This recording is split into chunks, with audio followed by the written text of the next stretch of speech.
अपने हाथ में ना ले, अदरवाइज हमको पार्टिसिपेट हो प्लीज। सर सभी ने कंक्लूड कर दिया, आप लोग सब समझ गए हो।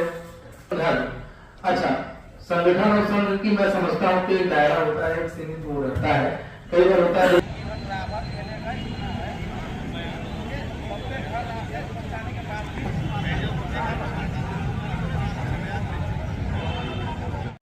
देखिए, हम पहले तुलनात्मक आपको बता दे रहे हैं, क्लियर हो जाएगा। 304A में जो पुराना कानून था उसमें था लापरवाही उपेक्षा से आप चलाते हुए किसी की मौत हो जाती है तो 2 साल सजा था, ये था। अब 106 में वो प्रावधान किया है, 106(1), 106(2).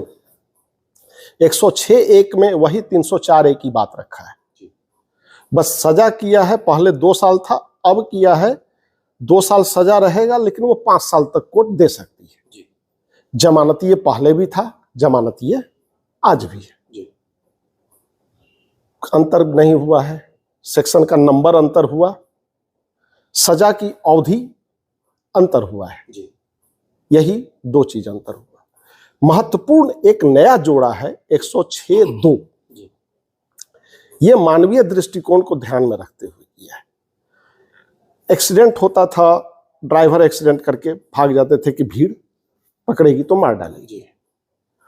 अब किया है 106(2) में किया है कि ठीक है, आप भीड़ के डर से आप चले जाइए, वहां रुकिए मत, लेकिन नेक्स्ट थाना या मजिस्ट्रेट को आप ये सूचना दे दीजिए कि साहब फला जगह मेरे गाड़ी से एक्सीडेंट हुई है, तो इससे होगा उस पीड़ित को समय पे उपचार मिल जाएगा।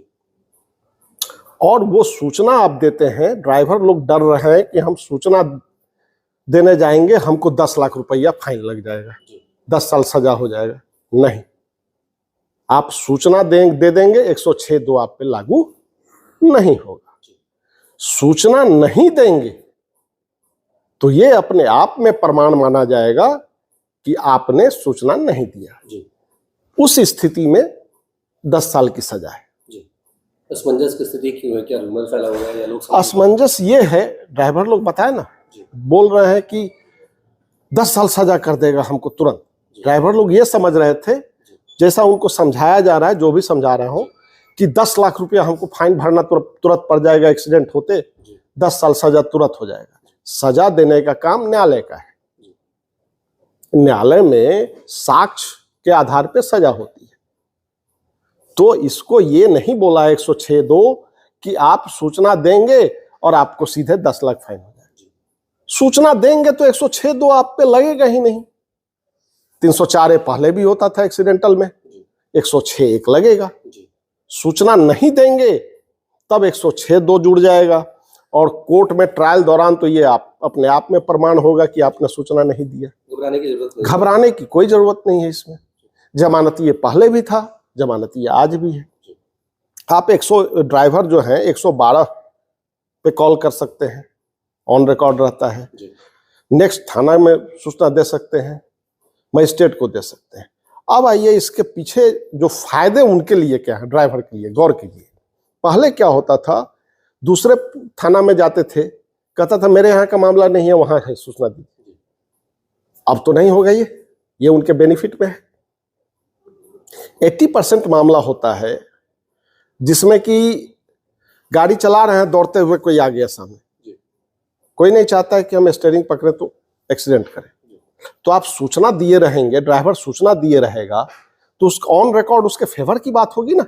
सूचना का मतलब ये थोड़े है कि आप सिर्फ यही बोलिए कि साहब हम ठोक दिए हैं। आप सारी बातें बताइए, साहब हम इतने स्पीड में गाड़ी चला रहे थे, रोड के इस दिशा से हम चल रहे थे, एकाएक सामने वाला आया है और हमको हमारे गाड़ी से टकरा गया। तो ये उनके बेनिफिट की तो बात है, और पीड़ित को समय पर रहते उपचार मिल जाएगा। तो डरने की कहीं कोई जरूरत नहीं है। 304(A) का नंबर चेंज किया, 106(1) चीज वही है। 106(2) नया जोड़ा है जो मानवीय दृष्टिकोण से मानव हित में वो फायदेमंद है। जी, आज हमने यहाँ पर एसडीएम जो रायगढ़ एसडीएम है उनके साथ में ट्रैफिक डीएसपी हैं उनके साथ में एक मीटिंग बुलाई थी। यहाँ पर जो ट्रेलर मालिक संघ है और जो चालक संघ है इनके सभी के सदस्य यहाँ पर बुलवाए गए थे। बुलवाने के बाद इनको कानूनी प्रावधान के बारे में समझाया गया है। इनको बताया गया है कि कानूनी प्रावधान को लेकर जो अफवाहें उड़ रही हैं उन पर भरोसा ना करें और वास्तव में इसमें कानूनी प्रावधान किस लिए है, उसका मानवीय पहलू क्या है, इन सब की उनको जानकारी दी गई है और समझाया गया है। इनके जो प्रतिनिधि मीटिंग में शामिल हुए थे वो हमारे जो समझाइश थी उससे संतुष्ट भी हुए हैं और इसको लेकर उन्होंने आश्वस्त किया है कि आगे जो इनके आंदोलन की दिशा होगी या इनके जो हड़ताल की दिशा होगी वो कहीं भी हमको आम जन को समस्या हो इस प्रकार से नहीं करेंगे। इस चीज़ को लेकर उन्होंने अभी आश्वस्त किया है और अभी हम इनको और समझाइश दे रहे हैं। पॉइंट टू पॉइंट जहाँ जहाँ इनका इस तरह से हड़ताल जारी है उनको हम अभी समझा रहे हैं। अगर नहीं समझेंगे तो क्या करेंगे सर? जो कानूनी प्रावधान के अनुरूप बनेगा हम बिल्कुल वो कार्रवाई करेंगे। आम जनता को समस्या होती है, किसी प्रकार के इस तरह के आवेदन आते हैं कि कहीं कानून टूट रहा है और किसी प्रकार के अवैधानिक कार्य किए जा रहे हैं, वहाँ निश्चित तौर पर कार्रवाई की जाएगी। जाम की स्थिति क्या है सर शहर में? अभी कहीं पर भी जाम नहीं है। सुबह आज दूसरे दिन ढिमरापुर चौक, छातामुड़ा, हर जगह पर इनका संगठन के जो सदस्य थे वो गए थे, उनको समझाइश दी गई थी और मीटिंग में आहूत किया गया था और इन्होंने प्रशासन पे भरोसा दिखाया है और यहाँ मीटिंग में सभी ने उपस्थित होकर यहाँ पर हम जो चर्चा के लिए इन्होंने हमको मौका दिया है। Thank you.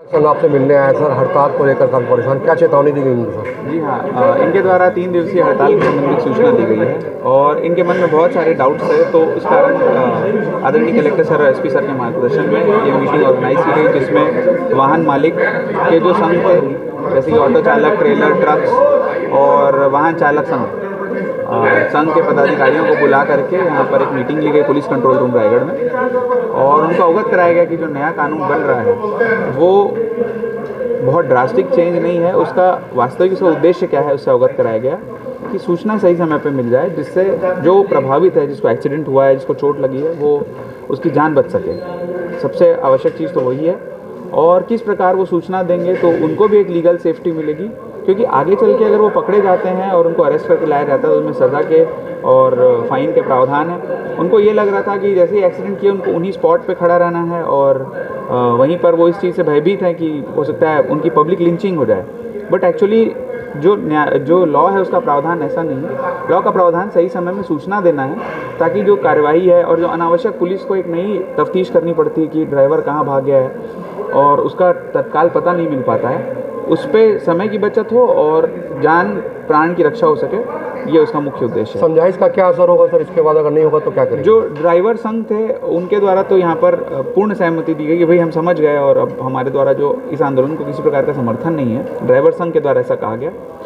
और हम आदरणीय एसडीपी सर के द्वारा बता दिया गया है कि अगर वो ऐसा कानून को हाथ में लेंगे और अनावश्यक रूप से जो राउडी ग्रुप्स हैं, जो ग्रुप्स इनके अंग नहीं हैं, केवल ज़बरदस्ती का वो हड़ताल और उसके आड़ में वो अवैधानिक गतिविधि कर रहे हैं, उनके विरुद्ध में एफआईआर की जाएगी और उन पे नियमानुसार जो वो गलत करेंगे उसका। पेट्रोल पंप भी ड्राई हो गए सर लगातार कई इस संबंध में सूचना प्राप्त हुई थी। अभी टीएल मीटिंग में ही खाद्य अधिकारी के द्वारा सूचना दी गई कि कुछ जगहों पे 1-2 ट्रक्स को रोका जा रहा था, परंतु अब उनका मूवमेंट जो है इसमें राजस्व का अमला भी सक्रिय है, सभी मजिस्ट्रेट्स की ड्यूटी लगी है और वो उनका मूवमेंट सुचारू रूप से कराना सुनिश्चित कर रहे हैं। तो एसेंशियल कमोडिटीज़ पे कोई भी प्रकार का अभी फर्क अब नहीं पड़ेगा। Thank you. Thank you. ये जो है तो पब्लिक की दृष्टि से अच्छा है। घटना को छुपाना नहीं, बताने वाले के लिए सजा का जो प्रावधान है वो बिल्कुल से माफ है। उसमें ये नहीं, पहले भी ऐसा होता था भाई अगर भाग गया लावारिस जो है वाहन मिलता था, ड्राइवर पकड़ा गया तो सजा पहले भी थी, आज भी वही है, इसमें बदलाव कुछ नहीं है। गाड़ियों की क्या स्थिति है? कल से कितनी गाड़ियां बंद है? गाड़ियां तो सर देखिए लमसम 70% गाड़ियां बंद है, 30% गाड़ियां चल रही हैं और परिवहन तो लमसम आप ये मान के चलिए कि ठप्प है, मान के चलिए उसको जो है। क्या होगा, चालू रहेगा? आगे तो चालू रहेगा सर। हम लोग अपने ड्राइवरों को समझाइश देंगे, जो हमारी संस्थाएं हैं हम अपने ड्राइवरों को बोलेंगे, व्हाट्सएप ग्रुप में डालेंगे इसको कि भाई इसको अफवाहें पे ध्यान ना दें और जो भी है इसका सकारात्मक को निकालें। जो है इसका मतलब ये ना निकाले कि भाई जो है तो तुरंत पैसा देना है, तुरंत सजा, ऐसा कुछ नहीं है। प्रयास किया जाएगा कि स्थिति सामान्य हो। हाँ, प्रयास ये हम लोग अपनी यूनियन की तरफ से ये प्रयास करेंगे कि स्थिति सामान्य रहे और प्रशासन का हम बढ़ चढ़ के सहयोग करेंगे। इसमें गलतफहमी जो है तो हम लोग की दूर हो गई है, बाकी इसका जो है तो अपन ब्रेन वॉश अपने ड्राइवरों का करेंगे कि उनकी भी गलतफहमी दूर रहे।